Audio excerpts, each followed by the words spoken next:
Good morning everybody! Kamusta na kayong lahat? Now I will show you my sinigang na shrimp. Yan. Yan ngayon ang aming tanghalian. Baon at hapunan. Yan. Wala akong ibang nilagay na gulay kundi tanglad or lemongrass, tapos sili. Yan lang. At mga pampalasa, dahon ng lemon, pantanggal ng lansa.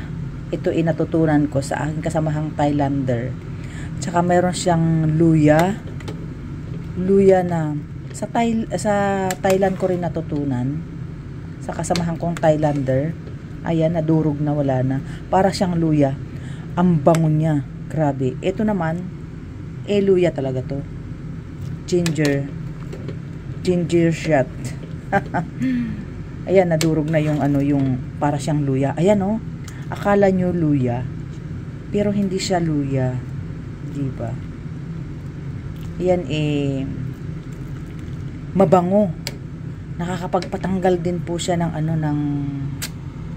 ng lansa. At ang aroma ng amoy niya napakabango. Grabe. Pag ito pinagsama mo, ito, yung lemon, dahon ng lemon, napakabango niya. Tanggal ang lansa at ang sarap.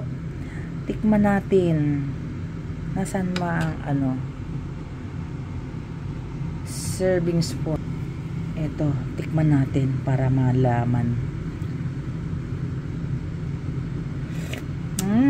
Sarap. Timplado na rin siya, syempre. Ang sarap. Lumabas yung lasa ng ng mga ingredients ko. Sarap ng aroma, ng amoy. Sarap. Thank you for watching, guys. Love you.